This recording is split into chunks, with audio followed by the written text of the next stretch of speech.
Hello বন্ধুরা, কেমন আছেন সবাই? আশা করছি অনেক ভালো আছেন। বগুড়াস্থ ইভিয়ান ফোরামের আয়োজনে গত 12 জুন টিএমএসএস বিনোদন পার্কে একটি ঈদ পুনর্মিলনীর আয়োজন করা হয়েছিল। অনুষ্ঠানে উপস্থিত ছিলেন নওগাঁ বিশ্ববিদ্যালয়ের মাননীয় ভাইস চ্যান্সেলর অধ্যাপক ডক্টর হাসনাত আলী স্যার। সেই সাথে উপস্থিত ছিলেন ইসলামী আরবি বিশ্ববিদ্যালয়ের মাননীয় প্রো ভাইস চ্যান্সেলর অধ্যাপক ডক্টর আবু জাফর খান স্যার। সকাল থেকে সন্ধ্যা পর্যন্ত এই প্রোগ্রামে আমি উপস্থিত ছিলাম।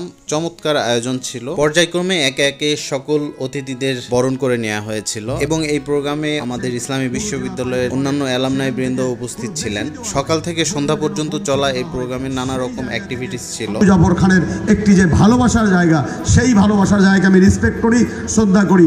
বগুড়ার যে কোনো জায়গা হলে আবু জাফর খানকে যখন আমি বলি, তার সীমাবদ্ধতা, তার কষ্ট, তার প্রোটোকল, তার কোনো কিছু সে দেখে না। সবচেয়ে আকর্ষণীয় বিষয় হচ্ছে যে বগুড়ার ঐতিহ্যবাহী যে আলুঘাটি, সেই আলুঘাটি দিয়ে দুপুরে খাওয়া হয়েছিল ভাত, সাদা ভাত একদম। পাশাপাশি বগুড়ার ঐতিহ্যবাহী আরো একটি খাবার হচ্ছে দই, যেটি জিআই পণ্য হিসাবেও স্বীকৃতি পেয়েছে। সেই দই দিয়েও আমরা ভাত খেয়েছি দুপুরে। চমৎকার আয়োজন ছিল। আমি আশা করব বগুড়ার ইভিয়ান অ্যালামনাই বৃন্দ ভবিষ্যতে এরকম চমৎকার আয়োজন আবারও করবেন। সবাই ভালো থাকবেন, সুস্থ থাকবেন, বরাবরের মতো আমার চ্যানেলের সাথেই থাকবেন। আল্লাহ হাফেজ।